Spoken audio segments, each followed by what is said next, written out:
Para kay Senate President Tito Soto, tila na amyendahan daw ang konstitusyon dahil sa umunoy overreach o pagmamalabis ng Supreme Court. Malinaw na panghihimasok umano sa kapangyarihan ng lehislatura ang ipinakilalang bagong rule ng SC.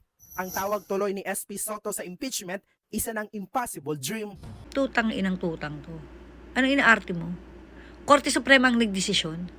Kung hindi susundin ang Korte Suprema, sino pang susundin natin? Kayo. Kayo na lang pala yung magdidesisyon. Dahil ayaw nyo yung desisyon ng Korte Suprema, sasabihin nyo, umabuso sila sa kapangyarihan. Sino nga ba talaga umabuso sa kapangyarihan? Itanong mo sa pulso ng bayan. Di ba kayo mga buhaya? Kailangan ba talaga laging pabor sa inyo? Yung magiging desisyon. Pag hindi ito pumabor, masama, unconstitutional. Meron silang inamin, etc. bla bla bla. Wala silang inaamin. Wala silang binabago na kahit ano. Ang gusto lang ng Korte Suprema, sundin nyo. Okay, yung batas. Mali eh. Mali ang ginawa niyong proseso eh. Dito sa impeachment case si Vice President, kaya naging ganyan ang desisyon, okay, ng Korte Suprema. Ano, nang hinayang ka ba? Bakit? Excited ka na ba? Excited ka bang maging Vice President? Pinangakuan ka ba ni Bangag? Ikaw bang i-appoint niya kung sakasakaling mapagtatagumpayan mong ang pagpapatalsik sa pamamagitan ng impeachment case kay Sara? Kaya ganyan na lang ginagawa niyo pangaharas sa mga senador para bumoto pabor sa administrasyon. Putang ina. Nakakagigil to. Pwede ba kung yung pagiging komedyante mo, iwan-iwanan mo sa Itbulaga? O kaya iwanan mo sa bahay niyo, doon sa bahay ni Helen Gamboa. Putang ina, pagpupunta ka sa Senado, huwag kang aarte na parang kang komedyante. Punyeta ka. May nalalaman ka pang malulungkot daw yung mga law students dahil sa naging desisyon ng Korte Suprema. Leche.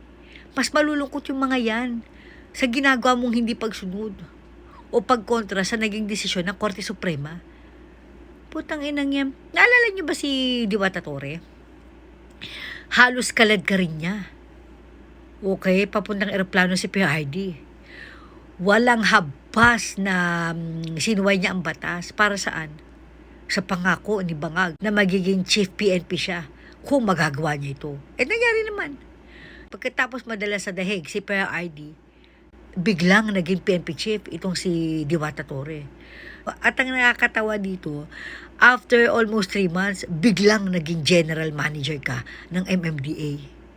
Tapos, from MMDA general manager, spokesperson ka na lang ngayon. Diba? Lahat biglaan eh. From General Torre to General Manager, tas ngayon spokesperson. Huwag na rin tayong magulat kung isang araw mababalitaan natin na itong si Diwata Torre ang magiging lupon tagapamahala ng mga barangay, di ba? Anyway, balikan natin itong inang tutang to. Ikaw bang pinangakuan ni Ngagba na susunod na Vice President? Ikaw ba i-appoint niya? Kaya dismayado ka. Excited ka na ba?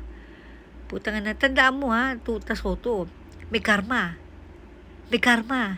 Kung sakasakaling mapagtagumpayan nyo, kunwari, ang pagpapatalsik kay VP Sara, akala mo ba tatagal ka rin sa pwesto mo bilang appointed Vice President? Tatagal ka din yan. Kasi kahit anong mangyari, iupo niya ang magnanakaw na si Martin Romualdez. Huwag kang umasa. Puro kayo traidor dyan sa administrasyon. Kayo din na magtatraidoran dyan in the end. Takainan mo ka, may nalalaman ka pang unconstitutional, inamin ng batas, leche, sundin nyo ang batas, yun lang, okay? Yun lang ang gustong ipahatid na mensahe ng Korte Suprema sa inyo.